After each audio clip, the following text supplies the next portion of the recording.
علی بھائی اگلا سوال ہے، شعبان المعظم 1441 ہجری کا بابرکت مہینہ شروع ہو چکا ہے۔ اس حوالے سے پوری دنیا میں بالعموم اور انڈیا، پاکستان، بنگلہ دیش میں بالخصوص شب برات منائی جاتی ہے۔ مساجد میں باقاعدہ اجتماعی عبادات کا اہتمام کیا جاتا ہے، بلکہ نمازیوں کے لیے 15 شعبان کے روزے کی سحری کا بندوبست بھی کیا جاتا ہے۔ عام مسلمانوں کا ماننا ہے کہ 14 اور 15 شعبان کی درمیانی رات اللہ تعالیٰ تقدیر کے بڑے بڑے فیصلے فرماتا ہے، بلکہ اس رات کو بے شمار لوگوں کو دوزخ سے چھٹکارے کا پروانہ بھی مل جاتا ہے۔ پلیز اس حوالے سے جتنی بات درست ہے اور جتنی بات غلط ہے دونوں کو تفصیلاً بیان فرما دیں۔ جزاک اللہ خیر و احسن الجزا۔ جزاکم اللہ خیر و احسن الجزا۔ میرے بھائیو، جہاں تک شعبان المعظم کے بابرکت مہینے کی عظمت کا تعلق ہے، خصوص بالخصوص اس میں رکھے گئے اور روزوں کی جو فضیلت ہے، تو اس پہ صحیح بخاری اور صحیح مسلم کی کئی احادیث گواہ ہیں، اس سے تو ہمیں کوئی انکار نہیں ہے، معاذ اللہ استغفر اللہ۔ ہم کیوں سچائی سے روگردانی کریں گے؟ لیکن اس کے برعکس جہاں تک 14 اور 15 شعبان المعظم کی درمیانی رات، جسے شب برات بھی کہتے ہیں، یہ برات عربی کا لفظ ہے، چھٹکارے کی رات، ان کا کلیم ہے کہ یہ جہنم سے چھٹکارے کی رات ہے۔ یہ لادہ بات ہے کہ جہنم سے چھٹکارے کی رات منا رہے ہوتے ہیں اور نیچے جہنم کی وہ چیز بھڑکا رہے ہوتے ہیں، پٹاخے اور انار اور پتہ نہیں کیا کچھ آگ والی چیزیں چھوڑ رہے ہوتے ہیں۔ اگرچہ اس عمل کو کوئی بھی مکتبہ فکر آن نہیں کرتا، لیکن بہرحال مسلمانوں میں کسی فرقے کے زیر اثر یہ بات آئی ہے نا، اور وہ اس فرقے والوں کو پتہ ہے، یہ وہی لوگ ہیں جو اپنی مسجدوں میں لائٹنگ کرواتے ہیں اس رات کو، اور ہم بھی اسی فرقے سے، بریلوی فرقے سے تعلق رکھتے تھے۔ ہم لوگ بھی بچپن میں یہ سارے پٹاخے چھوڑتے رہے، تو ہم نے ہندوؤں سے تو نہیں سیکھے تھے، ہم نے تو کبھی بھی ہندوؤں کے ساتھ وقت نہیں گزارا۔ اب آگے یہ تو دعوت اسلامی نے جب لوگوں کو ایجوکیٹ کیا کہ یار یہ غلط کر رہے ہو، یہ یعنی حرام ہے یہ کرنا، تو تب لوگ ایجوکیٹ ہوئے ہیں۔ اس وقت جو کچھ ہو رہا ہے، جس طرح ہندوؤں میں وہ دیوالی کے نام کے اوپر یا ہولی کے نام پہ جو تماشے ہو رہے ہوتے ہیں نا، وہ مسلمانوں میں شب برات کی رات کو ہو رہے ہیں، یہ ہوئے مسلم سکالرز کے ہی زیر اثر ہے، کیونکہ دین کے نام کے اوپر وہ رات منائی جا رہی ہوتی ہے نا۔ اب یہ اس سے انکاری ہو جائیں یا روح گردانی کر لیں تو ان کا اپنا معاملہ ہے۔ تو اب اللہ کے فضل ہے کہ چونکہ ملک کی اکانومی ویسے ہی گر گئی ہے، اس لیے اتنا خرچہ کوئی کرتا نہیں ہے، تھوڑی لوگوں میں ایجوکیشن بھی آ گئی۔ اب کچھ سالوں سے میں نے دیکھا یہ معاملہ آلموسٹ ایبسلیٹ ہو گیا، ختم ہو جا رہا ہے اللہ کے فضل سے۔ تو یہ جو شب برات کی جتنی بھی احادیث ہیں، ان میں سے کوئی بھی حدیث ہے بھی وہ گنتی کی ہیں، 5-6 احادیث ہیں، بلکہ وہ کہنا چاہیے کہ احادیث کیا ہیں، وہ یعنی سند کے ساتھ روایتیں بیان ہوئی ہیں نبی علیہ السلام کے ریفرنس سے، کوئی بھی اصول محدثین کے اوپر صحت کے درجے پہ نہیں ہے۔ لیکن اس ساری ڈسکشن کا سب سے خطرناک پہلو یہ ہے کہ شب برات کے بارے میں، یعنی 14 اور 15 کی درمیانی رات، جسے ہم 15ویں رات کہتے ہیں شعبان کی، جو کلیم کیا جا رہا ہے نا کہ اس رات میں تقدیر کے فیصلے ہوتے ہیں، رزق لکھ دیا جاتا ہے، کس نے مرنا ہے، کس نے پیدا ہونا ہے، یہ ساری باتیں لکھ دی جاتی ہیں، یہ سارے کے سارے کلیم، حتیٰ کہ یہاں تک کلیم کیا جاتا ہے جی قرآن 2 دفعہ نازل ہوا ہے، ایک دفعہ لوح محفوظ سے جو ہے وہ پہلے آسمان پہ، اور اس کے بعد پہلے آسمان سے نیچے، وہ کہتے ہیں وہ جو پہلے والا اوپر والا حصہ نازل ہوا ہے وہ بھی اس رات میں ہوا ہے۔ یہ سارے کے سارے کلیم قرآن کی روح سے بالکل غلط ہے۔ قرآن حکیم کو آپ پڑھیں گے تو یہ سارے کے سارے کلیمز آپ کو شب قدر کے بارے میں ملیں گے۔ قدر کا مطلب ہی ڈیسٹنی کی رات، جو رمضان المبارک کے آخری عشرے کی طاق راتوں میں آتی ہے، اور بخاری مسلم میں کئی احادیث اس کے اوپر گواہ ہیں، وہ میں اینڈ پہ انشاءاللہ بیان بھی کر دوں گا۔ تو قرآن کی روح سے تو یہ شب برات کے بارے میں جو کچھ کلیم کیا جا رہا ہے وہ بالکل غلط ہے، قرآن سے ہی ٹکراتا ہے۔ یہی تو ہم کہتے ہیں کہ صحیح احادیث قرآن کے خلاف نہیں ہوتی ہیں، ہمیشہ جعلی روایتیں، ضعیف روایتیں یہ قرآن کے خلاف جا رہی ہوتی ہیں، تو ہم مانتے بھی نہیں ان کو، الحمدللہ۔ میرے بھائیوں، جہاں تک اہل تشیع کا تعلق ہے، 15 شعبان کی رات آپ کو پتہ وہ بھی منا رہے ہوتے ہیں، دیگیں کھڑک رہی ہوتی ہیں، ایسے پورا سال ہی دیگیں کھڑکاتے رہتے ہیں۔ شیعہ کو جو شیطان نے دیگیں کھڑکانے کے اوپر لگا دیا ہے نا، جن کو یہ سارا خلافت اور ملوکیت کا سسٹم سمجھ تھا، سنی تو بیچارے رہی اس مسئلے سے نابلد رہے نا، تو ان کو شیطان نے اس سمجھ کے باوجود وہ دیگیں کھڑکانے کے اوپر لگا دیا، پورا سال کوئی نہ کوئی ایونٹ کرتے رہتے ہیں۔ تو آپ کو 15 شعبان میں ادھر بھی دیگیں کھڑکتی نظر آئیں گی، تو آپ سمجھیں کہ شاید وہ کوئی سنی شاید یہ کہہ بھی دے کہ سنی شیعہ کا اجماع ہے شب برات پہ، وہ شب برات نہیں مناتے، وہ اسے شعبانیہ کہتے ہیں. ان کے نزدیک امام محمد بن حسن عسکری علیہ السلام کی وہ رات ولادت کی رات ہے. جو امام محمد مہدی وہ کہتے ہیں نا روپوش ہو چکے ہیں, وہ کہتے ہیں وہ اس رات پیدا ہوئے تھے, تو وہ ان کا یوم ولادت منا رہے ہوتے ہیں. اس شب برات کو وہ بھی نہیں مانتے, وہ اس کو شعبانیہ کہہ کے منا رہے ہوتے ہیں.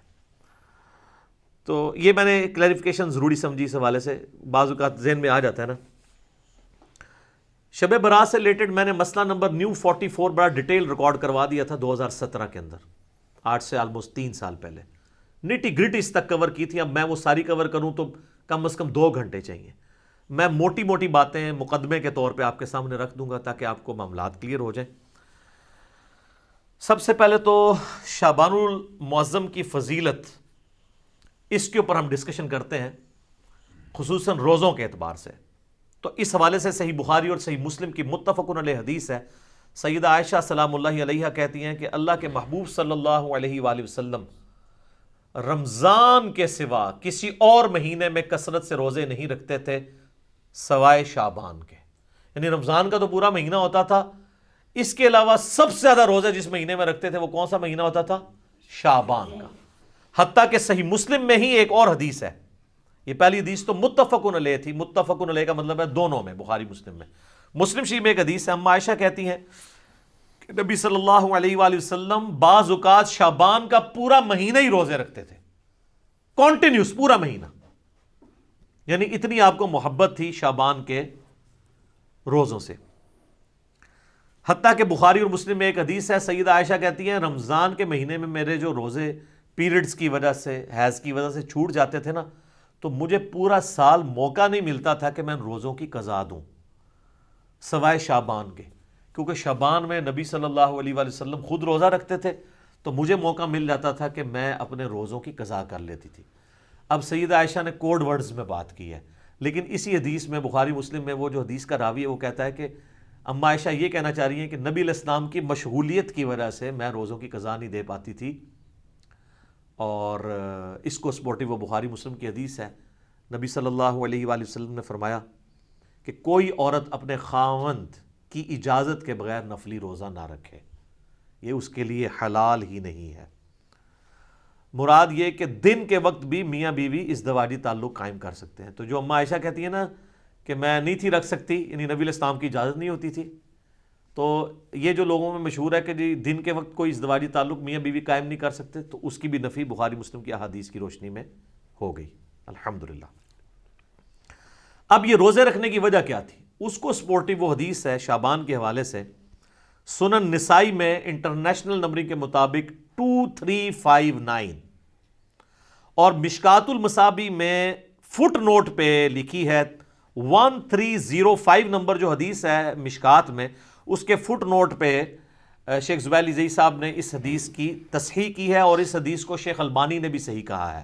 کون سی حدیث؟ جو سنن نسائی میں 2359 نمبر ہے, کہ اسامہ ابن زید کہتے ہیں کہ ہم نے نبی علیہ السلام سے پوچھا اے اللہ کے محبوب صلی اللہ علیہ وآلہ وسلم, ہم نے آپ کو شعبان کے مہینے میں اتنے کثرت سے روزے رکھتے ہوئے دیکھا ہے کہ رمضان کے سوا کسی اور مہینے میں اتنے روزے نہیں رکھتے, تو اس کی وجہ کیا ہے؟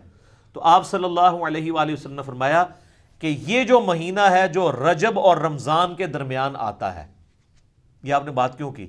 رجب حرمت والا مہینہ اور رمضان ویسے ہی فضیلت والا مہینہ. تو حضور بتانا چاہ رہے ہیں کہ یہ دو فضیلت والے مہینوں کے سینٹر میں جو مہینہ آتا ہے نا, یہ بھی بہت فضیلت والا ہے. یہ جو مہینہ رجب اور رمضان کے درمیان آتا ہے, لوگوں کی اکثریت اس کی عظمت سے غافل ہے, جبکہ یہ ایسا مہینہ ہے کہ جس میں نامہ اعمال اللہ کے حضور پیش ہوتے ہیں, اور میری خواہش ہے کہ جب میرا نامہ اعمال پیش ہو رہا ہو تو میں روزے کی حالت میں ہوں.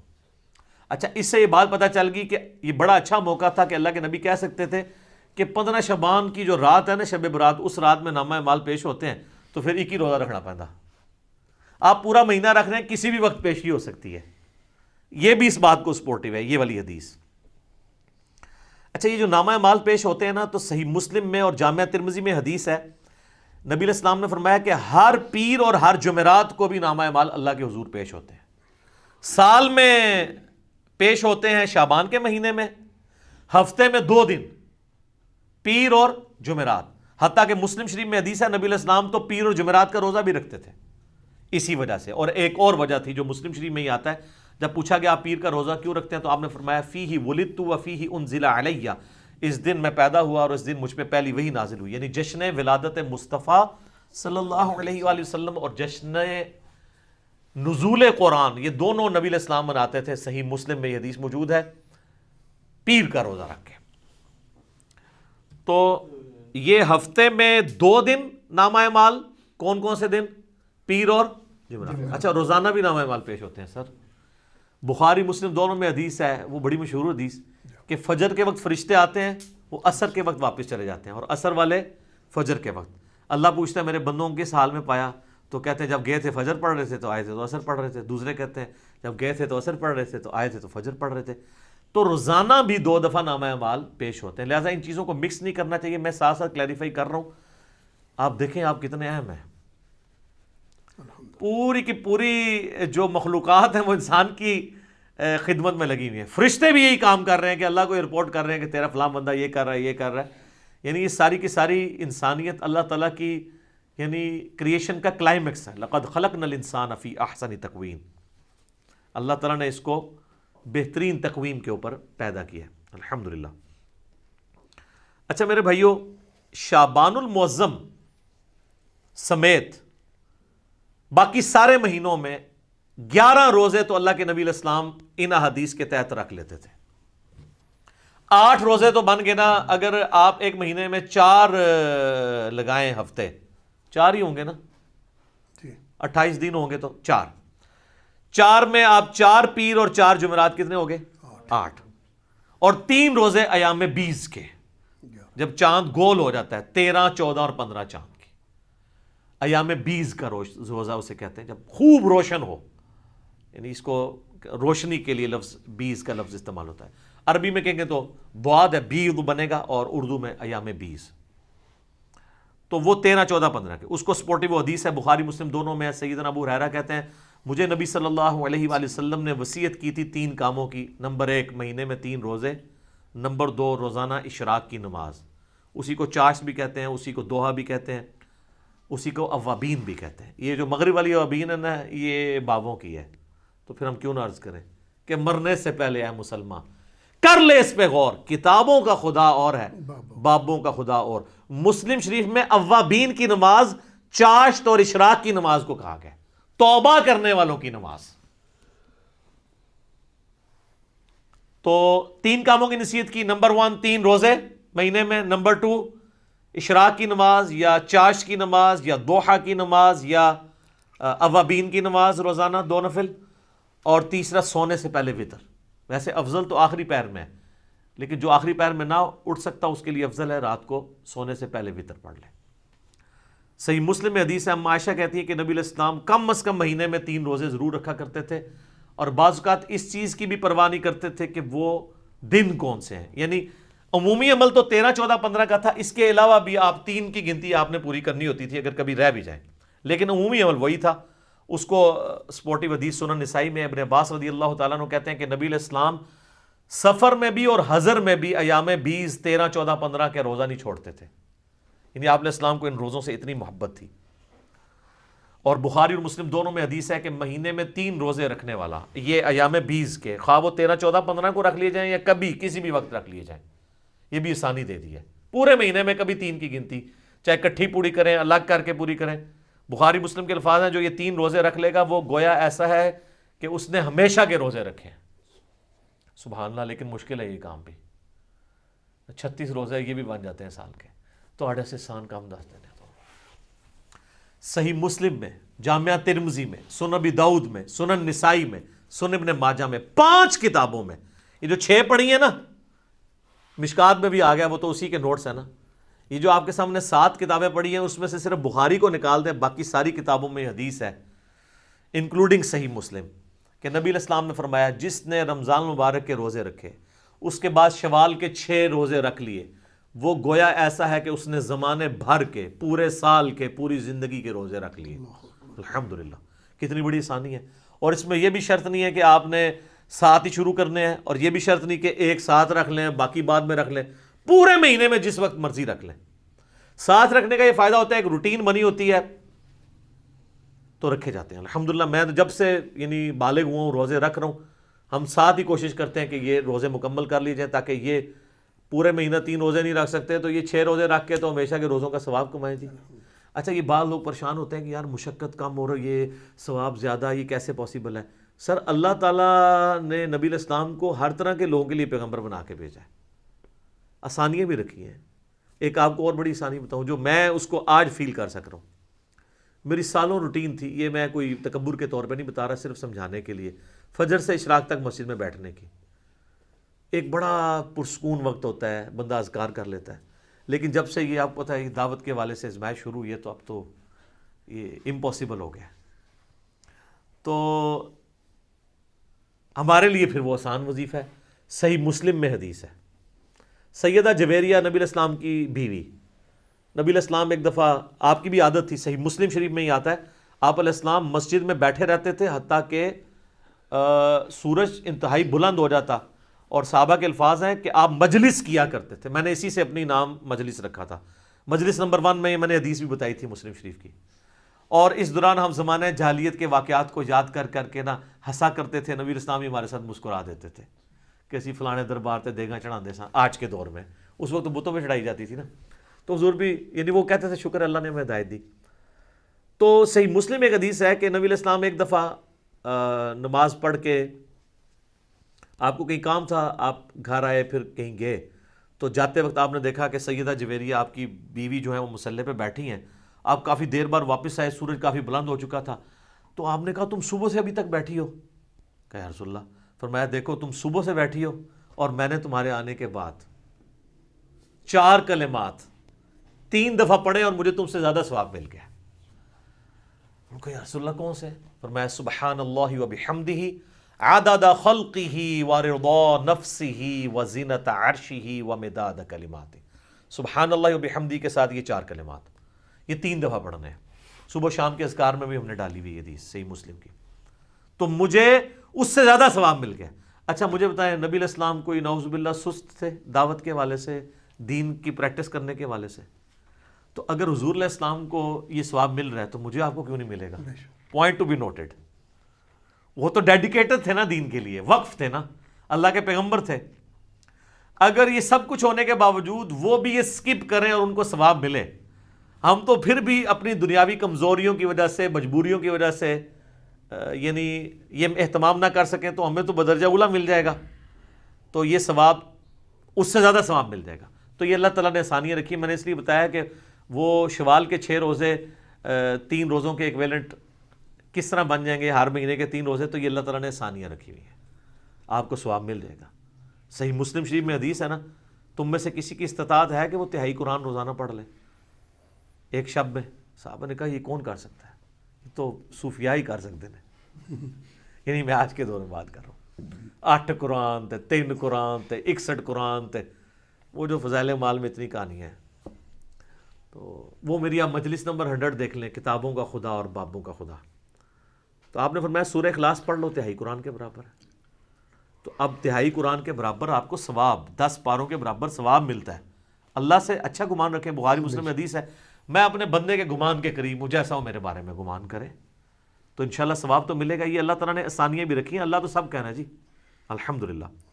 اچھا یہ ایام 20 کے روزوں سے ایٹ لیسٹ یہ تو آپ کو اندازہ ہوا کہ 15 شعبان کا روزہ تو ویسے ہی سنت بن گیا، کیونکہ 15 تو ایام 20 میں آتی ہے نا، 13 14 15 15 شعبان کا روزہ، شب برات والی روایتیں ثابت نہ بھی ہوں، الگ سے بھی بخاری مسلم کی احادیث کی روشنی میں جتنی میں نے بیان کی، ایام 20 کے روزوں میں سے تو ایک روزہ آتا ہے، لیکن یہ ایک ایسا خاص روزہ ہے، اس کی اسپیشلٹی علیحدہ سے بھی احادیث میں آئی ہے اور بخاری مسلم میں آئی ہے۔ ایک حدیث ہے بخاری اور مسلم میں، ایک صحابی سے نبی علیہ السلام نے سوال کیا، اصمت من سرر شعبان، کیا تو نے شعبان کے سرر کا روزہ رکھا ہے؟ انہوں نے کہا نہیں یا رسول اللہ۔ تو آپ نے فرمایا اب جب رمضان گزر جائے تو شوال کے مہینے میں 2 روزے رکھ لینا۔ اچھا یہ سرر کا جو لفظ استعمال ہوا ہے نا، اس کا معنی عربی میں کنارہ بھی بنتا ہے، اردو میں بھی آپ سرا، سرر، اور سینٹر بھی بنتا ہے۔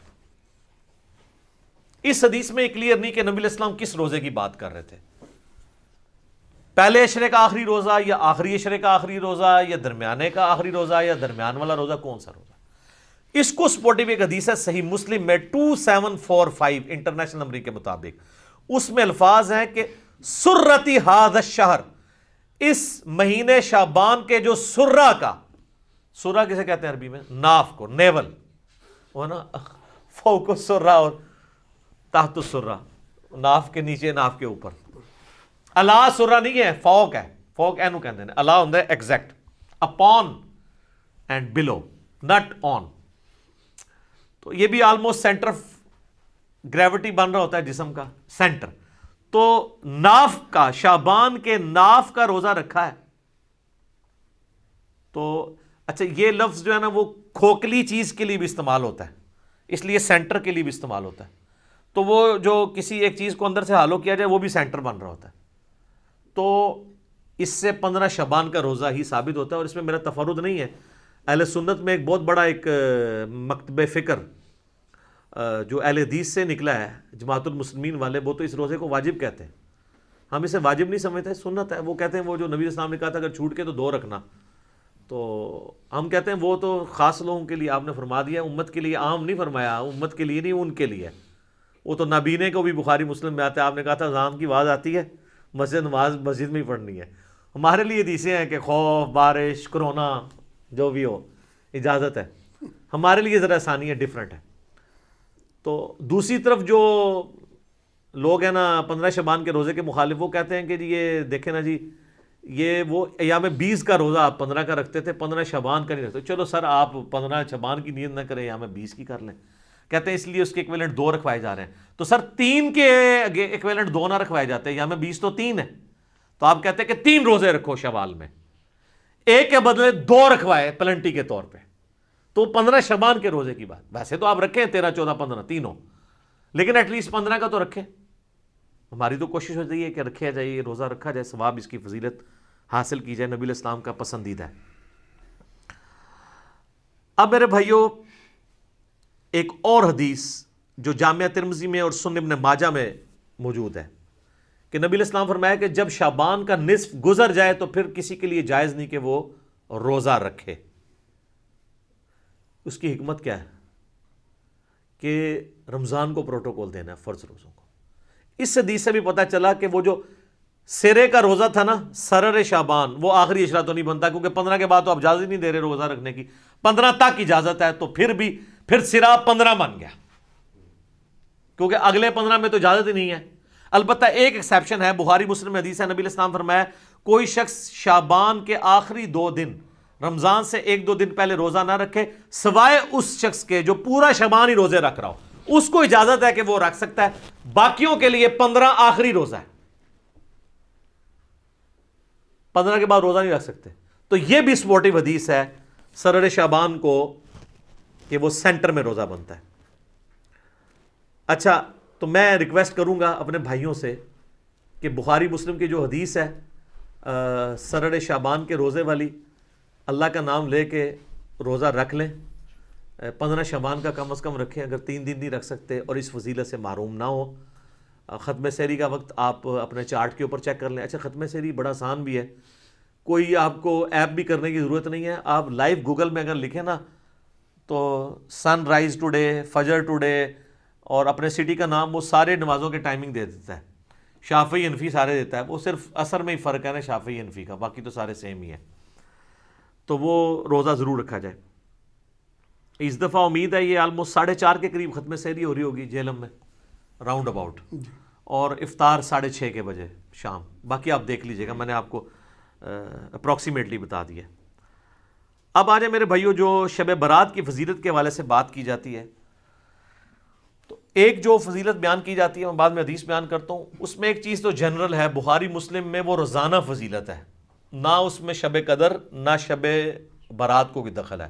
بخاری مسلم دونوں میں حدیث ہے کہ اللہ تعالیٰ آخری تہائی رات میں، یعنی اگر رات ہے نا 8 گھنٹے کی، تو آخری آپ سمجھ لیں آلموسٹ 2.5 گھنٹوں میں، 2.75 گھنٹوں میں، اور رات ہوتی ہے غروب آفتاب سے لے کے فجر کا وقت داخل ہونے تک، آخری 1/3 حصہ جب فجر کے ہونے میں رہ جاتا ہے تو اللہ تعالیٰ آسمان دنیا پہ نزول فرماتا ہے جیسا کہ اس کی شان کے لائق ہے، اور فرماتا ہے، ندا دیتا ہے کہ ہے کوئی مجھ سے بخشش کا طلبگار کہ میں اسے بخش دوں، ہے کوئی مجھ سے مانگنے والا کہ میں اسے عطا کروں، اور یہ ندا آتی رہتی ہے حتیٰ کہ فجر کا وقت داخل ہو جائے۔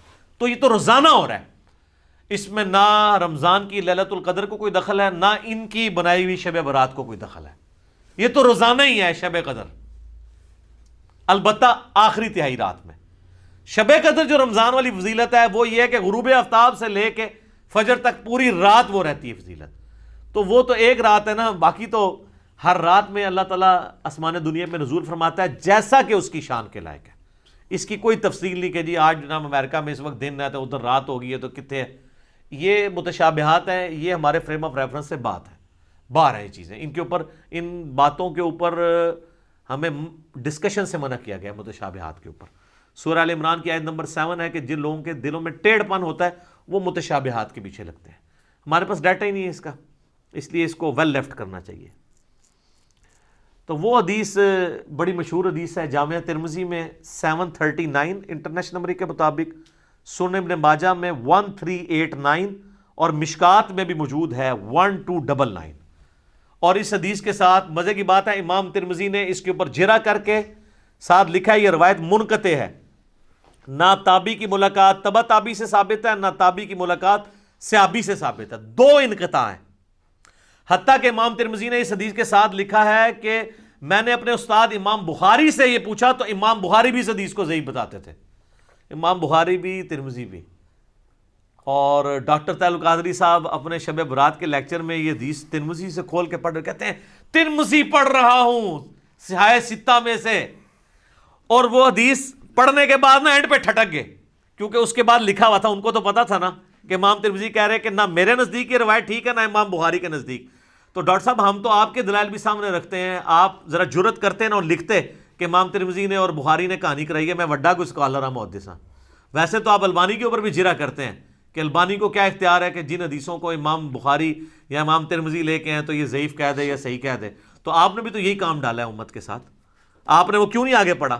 پڑھیں۔ حتیٰ کہ مشکات نے 1299 پہ انہوں نے بھی جب لی نا، انہوں نے امام ترمذی اور امام بخاری کے کمنٹ ساتھ نقل کیے ہیں، یہ شب برات والی حدیث کے ساتھ ترمذی کے ریفرنس سے لی۔ 739 ترمذی، سنن ابن ماجہ 1389، مشکات 1299، وہ بڑی مشہور حدیث کے سیدہ عائشہ کہتی ہیں، یہ روایت مطلب کمزور ہے، میں بیان کر رہا ہوں۔ ایک رات نبی علیہ السلام کو ہم نے بستر پہ غائب پایا تو میں اٹھی، میں نے یہ گمان کیا کہ اللہ کے نبی علیہ السلام کسی اور بیوی کے پاس نہ چلے گئے ہوں، تو میں نے دیکھا آپ بقیع غرقد میں گئے ہیں، اور وہاں پہ نبی علیہ السلام کو میں نے جب پایا تو آپ نے فرمایا عائشہ تم نے کیا سمجھا کہ اللہ اور اس کا رسول تم سے خیانت کریں گے، یعنی میں کسی اور بیوی کے پاس چلا جاؤں گا؟ آپ صلی اللہ علیہ وآلہ وسلم نے فرمایا عائشہ یہ آج شعبان کی 15ویں رات ہے، اس رات اللہ تعالیٰ آسمان دنیا پہ تجلی فرماتا ہے اور بنی کلب کی بکریوں کے بالوں کے برابر لوگوں کی مغفرت کر دیتا ہے۔ تو یہ وہ حدیث ہے۔ ویسے قبرستان جانا ٹھیک ہے، مسلم شریف میں اوپر تلے 10 احادیث ہیں، اسی کو سپورٹی بالکل اسی طرح کی ایک حدیث ہے جس میں اما عائشہ نبی علیہ السلام کے پیچھے گئی ہیں، تو اس میں وہ کہتی ہیں کہ نبی علیہ السلام نے بقیع غرقد کے مردوں پہ 3 دفعہ یوں ہاتھ اٹھا کے دعا کی۔ قبرستان میں ہاتھ اٹھا کے دعا کرنا بھی سنت، رات کے وقت جانا بھی سنت، اور اس میں آگے الفاظ ہیں کہ جبرائیل علیہ السلام میرے پاس اللہ کا پیغام لے کے آئے تھے کہ بقیع غرقد والوں کے لیے دعا کرو مغفرت کی۔ نبی علیہ السلام نے قبرستان جانا ٹھیک ہے، وہ عام دنوں میں آپ جائیں، اس دنوں میں لوگ وہ پھولوں والوں کی بھی چاندی ہوئی ہوتی ہے، کس طرح ٹریفک بلاک ہوئی ہوتی ہے اور لوگ جا رہے ہوتے ہیں، اس ایک خاص رات میں جانا کوئی ثابت نہیں ہے، ویسے آپ ضرور جائیں۔ اچھا، تو یہ حدیث کمزور، اس کے علاوہ تو بہت کمزور ہے، یہی سب سے مضبوط ہے جو پیش کرتے ہیں۔ ایک سنن ابن ماجہ میں 1390 ہے اور مشکات میں 1306 ہے، جسے البانی نے ضعیف جمع ضعیف لگا کے حسن درجے تک پہنچایا ہے کہ جی اس رات اللہ تعالیٰ سب کی مغفرت کر دیتا ہے سوائے شرک والے کے اور مسلمانوں کا کینہ دل میں رکھنے والے کے۔ تو البانی نے حسن کہہ دیا تو وہ بریلوی کہتے ہیں جی البانی صاحب نے حسن کہا ہے، البانی صاحب نے ضعیف جمع ضعیف حسن کہا ہے، حالانکہ انتہائی ضعیف روایت ہے، اس میں 2 سکم ہے۔ نمبر 1، 2 راوی ہیں، دونوں ان نون ہیں، مجہول، زبیر بھی اور عبد الرحمن بھی۔ دوسرا سکم ہے کہ 2 راوی ابن لہیہ اور ولید دونوں مدلس ہیں اور ان سے روایت کر رہے ہیں، اور مسلم کے مقدمے میں لکھا ہے کہ مدلس کی ان والی روایت سما کی تصریح کے بغیر ضعیف ہوگی. تو یہ شیخ زبیر صاحب نے اسی لیے مشکات کی 1306 کے نیچے لکھا ہے کہ ظلمات میں ڈوبی ہوئی روایت ہے یہ، یعنی یہ ضعیف نہیں ہے، پکی ضعیف ہے. اب البانی صاحب نے اس کو حسن کہہ دیا تو وہ لوگ بیان کر رہے ہوتے ہیں. اور اہل حدیث یہ 2 نمبری کرتے ہیں کہ بریلویوں پہ گرج رہے ہوتے ہیں. میں نے ایک دفعہ 4-5 سال پرانی بات ہے، شاید اس سے بھی زیادہ، ایک اہل حدیث شب برات پہ گرج رہا ہے، بریلویوں نے نکال لی ہے. میں نے اس کو ایک پرچی لکھ کے بھیجی کہ آپ کے البانی صاحب نے بھی حسن کہا ہوا ہے، تھوڑا ان کے بارے میں بھی فرما دیں. تو کوئی اس نے پڑھ کے سائڈ پہ رکھ دی. بعد میں نے اس کو کہا، وہ کہتا ہے کیوں مروانے لگے ہیں مجھے. ٹھیک ہے، اسی لیے تو ہم کہتے ہیں کہ مرنے سے پہلے اے مسلمان کر لے اس پہ غور. کتابوں کا خدا اور ہے، بابوں کا خدا اور. کتابوں کا دین اور ہے، بابوں کا دین اور کتابوں کا جہاں اور ہے، بابوں کا جہاں اور. اس کا ایک وکھرا ہی جہاں ہوتا ہے بابے کا، وہ ایک وکھرا ہی جہاں ہوتا ہے. اس جہاں کا مزہ ہی نہیں ہوتا. صحیح کہتے ہیں. ٹھیک ہے جی، وہ ایک امیجنیشن والا جہاں ہوتا ہے. ٹھیک ہے، ایلین ہوتا ہے. ٹھیک ہے، وہ کچھ بھی نہیں ہے، ہائپوتھیٹیکل ہوتا ہے. تو وہ انہوں نے کہا کہ نہیں وہ تو بابے سب کو پیارے ہوتے ہیں جناب، یہ بابے ایسا بڑا فتنہ ہے. تو یہ روایت جو ہے بالکل کمزور ہے جو یہ پیش کرتے ہیں. اور اس کو سپورٹنگ وہ حدیث ہے جو صحیح مسلم میں ہے 2684 اور مشکات میں 2052. نبی علیہ السلام نے فرمایا تم میں سے کوئی شخص بھی شب جمعہ کو عبادت کے لیے اور جمعے کے دن کو روزے کے لیے مخصوص نہ کرے. جس طرح یہودیوں نے ہفتے کے دن کو مخصوص کر لیا، عیسائیوں نے اتوار کو، نبی علیہ السلام نے آپ کو جمعہ مخصوص کرنے سے منع فرما دیا ہے، سوائے جتنا بتایا ہے. شب جمعہ کو بھی مخصوص نہ کرو، نہ جمعے کے دن کو روزے کے لیے، الا یہ آگے الفاظ ہیں کہ کوئی شخص پہلے سے رکھ رہا ہو روزہ، یعنی جمعرات کے ساتھ جمعے کا روزہ رکھ سکتے ہیں یا جمعے کے ساتھ ہفتے کا، چھڑا جمعے دا نہیں. تو جو لوگ کہتے ہیں یار بیچارے شب برات میں عبادت بھی کر رہے ہیں، خیر ہے انہوں نے اگر ایک عبادت کے لیے مخصوص کیا ہے، کوئی ناچ گانا تو نہیں کر رہے، تو نبی علیہ السلام نے تو جمعے کے دن کو عبادت کے لیے مخصوص کرنے سے منع کر دیا ہے، روزے کے اعتبار سے اور شب جمعہ کو، جس کی فضیلت تھی. تمام جمعے کا دن صحیح مسلم میں آتا ہے کہ یہ تمام دنوں کا سردار ہے. اس دن آدم علیہ السلام پیدا ہوئے اور اس دن قیامت بھی قائم ہوگی. اور ابو داؤد ترمذی میں حدیث ہے کہ جمعے کے دن مجھ پہ کثرت سے درود پڑھو، تمہارا درود مجھ پہ پیش کیا جائے گا. یہ یوم مشہود ہے. صحابہ نے کہا جب آپ علیہ السلام فوت ہو جائیں گے اور آپ کی ہڈیاں مٹی میں مل جائیں گی، اللہ اکبر کبیرہ، 295 سیل آ دینی تھوڑے مولویوں نے. حضور نے کوئی گستاخی نہیں فرمایا. اللہ تعالیٰ نے حرام کیا ہے مٹی کے لیے کہ وہ نبیوں کے جسموں کو کھائے. ان اللہ حرم علی الارض ان تاکل اجساد الانبیاء. تو نبی جو ہیں ان کے جسم سلامت ہے. اس سے مسئلہ بھی تو کلیئر ہو گیا نا. تو جمعے کا دن اتنا بابرکت دن ہے درود شریف کے حوالے سے، ہر اعتبار سے. اسے بھی کہا گیا مخصوص اس حوالے سے نہیں کرنا، نہ شب جمعہ کو. پھر جو میں نے شروع میں بات کی تھی کہ قرآن حکیم کا مقدمہ تو اس کو سپورٹ ہی نہیں کرتا. یہ شب برات کی فضیلت میں قرآن کی جو آیت لے کے آتے ہیں نا، وہ سورہ الدخان سورت نمبر 44، اسی میں نے مسئلہ 44 رکھا تھا. اس کی شروع کی 6 آیات، اعوذ باللہ من الشیطان الرجیم، حامیم والکتاب المبین انا انزلناہ فی لیلۃ مبارکۃ انا کنا منذرین فیہا یفرق کل امر حکیم. حامیم، اس کتاب مقدس کی قسم، ہم نے بے شک اس قرآن کو ایک بابرکت رات میں اتارا ہے، اور جس رات میں اللہ کی قدرت کے کام اللہ تعالیٰ یعنی فرشتوں کو اسائنمنٹس بانٹ دیتا ہے اور اپنے رب کی طرف سے یہ چیزیں نازل ہوتی ہیں، ہم بھی فرشتوں کو بھیجنے والے ہوتے ہیں. یہ کہتے ہیں جی یہ وہ رات ہے جو شب برات ہے. ہم کہتے ہیں یار قرآن خود بتا رہا ہے کہ وہ رات جس میں اللہ تعالیٰ نے قرآن نازل کیا وہ رات کون سی ہے. قرآن میں تو 2 راتیں تو نہیں آئی ہیں. وہ کہتے ہیں 2 راتیں ہیں، ایک میں نا لوح محفوظ سے پہلے اسمان پہ آئی ہے، دوسرے سے نیچے آئی ہے. تو قرآن تو ایک رات کو ہی جانتا ہے، دوسری رات کو تو جانتا ہی نہیں قرآن. جس طرح اللہ تعالیٰ سورہ یونس میں کہتا ہے کہ اللہ کے علم میں تو کوئی اور الہ نہیں ہے سوائے میرے. مراد یہ کہ ہے ہی کوئی نہیں ہے. یہ نہیں ہے کہ اللہ کے علم میں نہیں کوئی ہے، اللہ کہتا ہے. تو میں کہتا ہوں قرآن تو نہیں جانتا. قرآن تو آپ کو یہ کہتا ہے کہ وہ رات کس مہینے میں ہے یہ بھی بتاتا ہے. سورۃ البقرہ آیت نمبر 185، شہر رمضان الذی انزل فیہ القرآن، انزل فیہ القرآن ھدی للناس وبینات من الہدی والفرقان.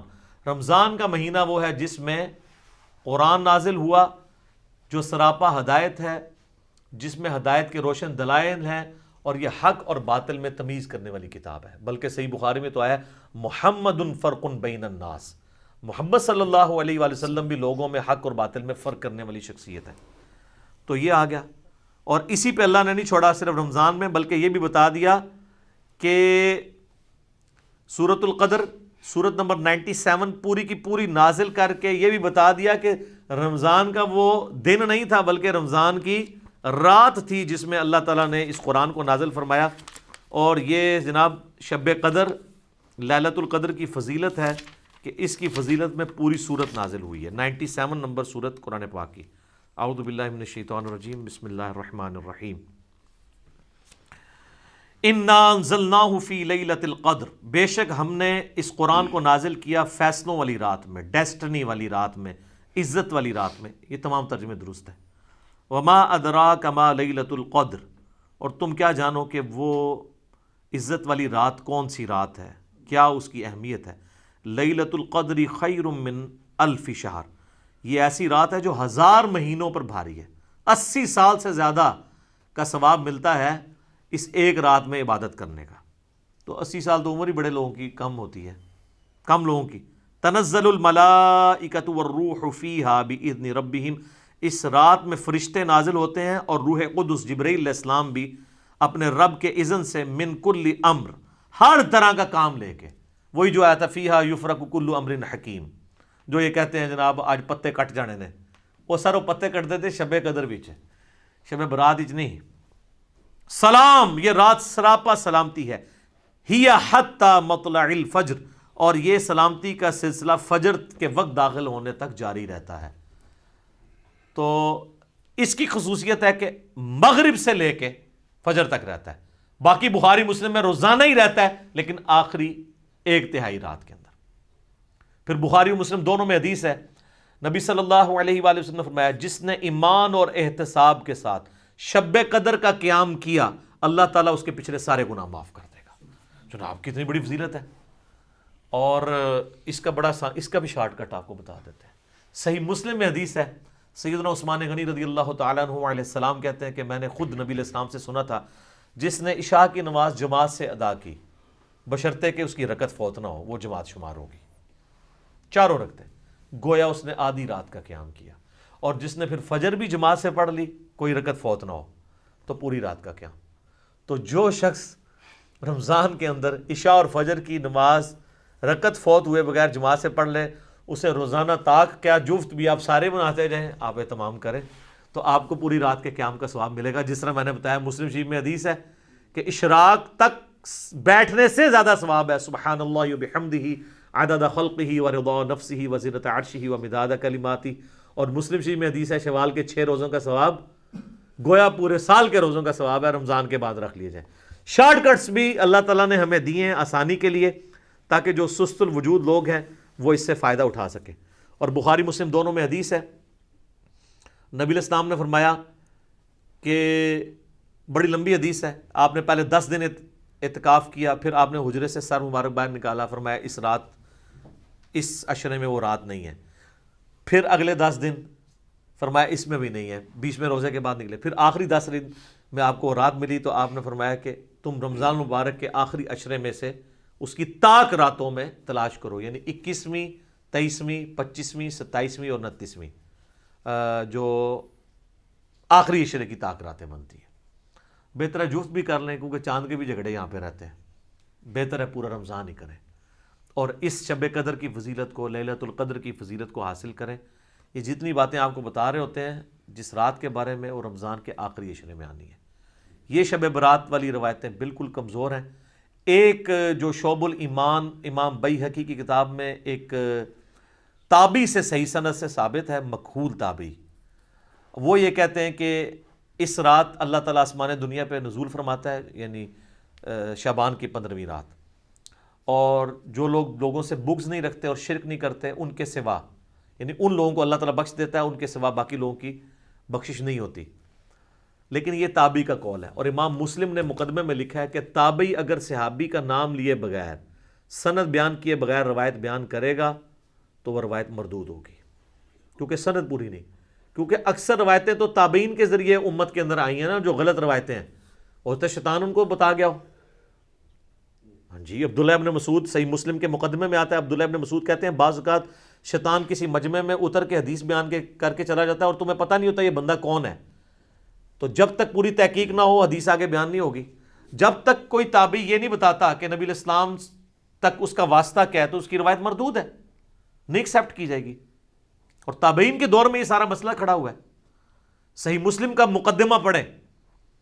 ابن عباس کہتے ہیں ایک زمانہ تھا لوگ آ کے ہمیں کہتے تھے قال رسول اللہ صلی اللہ علیہ وآلہ وسلم، تو ہم اس کی بات بڑی توجہ سے سنتے تھے. لیکن جب سے لوگوں نے حدیثیں گھڑنی شروع کی ہیں ابن عباس کے زمانے میں، اب ہم صرف اسی حدیث کو غور سے سنتے ہیں جو ہمیں پہلے پتا ہو، ادروائز ہم حدیث نہیں سنتے، کیونکہ لوگوں نے حدیثیں گھڑنا شروع کر دی ہیں. تو امام مسلم نے یہ مقدمہ 92 روایات لکھی ہیں کہ میں یہ مسلم شریف کیوں لکھ رہا ہوں، لوگوں نے کہانیاں بنانی شروع کر دی ہیں. اتنی بڑی کہانی کہ تابعین کی موجودگی میں ایک شخص آگے کہتا ہے کہ ابن مسعود جب جنگ صفین کے موقع پہ ہمیں ملنے آئے تو انہوں نے ہم سے ایک حدیث بیان کی. تو وہ کہتا ہے، دوسرے تابعین کہتے ہیں کہ یہ ابن مسعود رضی اللہ تعالیٰ عنہ قبر سے باہر نکل آئے تھے اور حدیث بیان کر کے تمہیں چلے گئے. وہ تو 33 ہجری کے اندر فوت ہو چکے تھے اور جنگ صفین ہوئی ہے 37 ہجری کے اندر. تو ابن مسعود قبر سے آگے کیسے بیان کر کے چلے گئے؟ اب ان کو کوئی بتایا کہ جناب سر تو آڈے بعد جو کام پہ آ جائے نا، وہ کہتے ہیں جناب امام جعفر صادق علیہ السلام نے نعوذ باللہ قبر سے نکل کے 40 سال کے بعد بایزید کو بیعت کیا، بایزید نے 90 سال بعد نکل کے ابو الحسن خرقانی نو بیعت کیتا، اور ویسی سلسلہ چلتا ہے. سب کہانیاں جھوٹ، سب فراڈ چل رہا ہے. تو جب ہم اس پہ بولتے ہیں تو ان کو غصہ آتا ہے، تو ہم پھر عرض ہی کر سکتے ہیں کیا کہ مرنے سے پہلے اے مسلمان کر لے اس پہ غور، کتابوں کا خدا اور ہے، بابوں کا خدا اور یقین جب جان لے ایک دفعہ بھی تو نے کبھی زندگی میں سے سیریس لیا نا ہماری صدا کو، اور مجلس 100 تو نے دیکھ لی، تیرے اندر سے پھر آواز نکلے گی کیا کہ نہ میں وابی نہ میں بابی، میں ہوں مسلم علمی کتاب. ٹھیک ہو گیا جی، جزاکم اللہ خیر.